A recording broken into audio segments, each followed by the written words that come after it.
আসসালামু আলাইকুম ভাই ব্রাদার, কি অবস্থা? কেমন আছেন সবাই?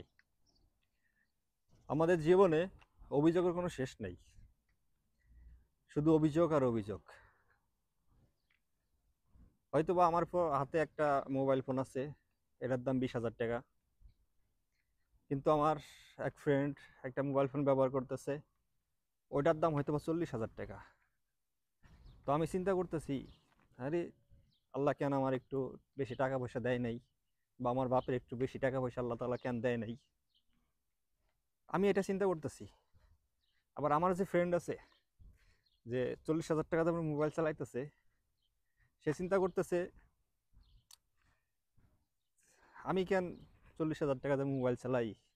আমার এক ফ্রেন্ড আছে, বা আমার এক কাজিন আছে, বা আমার এক ক্লাসমেট আছে, সে তো 70,000 টাকার মোবাইল চালাইতেছে, কিন্তু আমি কেন 40,000 টাকার মোবাইল চালাইতেছি?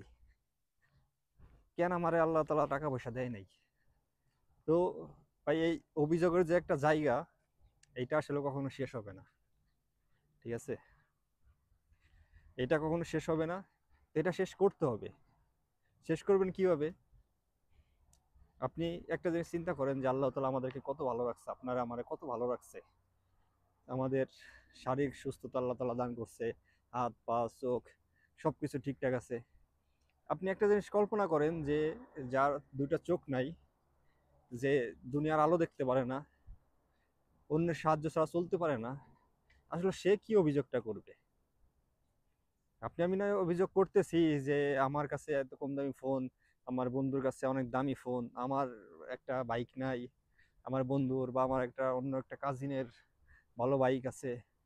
তা আপনি আমি তো এই অভিযোগগুলো করতেছি, কিন্তু যাদেরকে আল্লাহ তাআলা এই দুনিয়া দেখার তৌফিক দান করে নাই, অনেকে চলতে পারে না, একা একা চলতে পারে না, চোখে দেখে না, তারা আসলে তারা কি অভিযোগ করবে? আমরা যদি অভিযোগ করি, এত এত অভিযোগ করি, তাহলে তারা কি করবে? তো চাওয়া পাওয়ার আসলে মানুষের কোনো শেষ নেই। তো চাওয়া পাওয়াটা শেষ করতে হবে। আল্লাহ তাআলা যতটুকু দিছে, সৎ থেকে হালাল ভাবে চিন্তা করতে হবে যতটুকু ভালো থাকা যায়।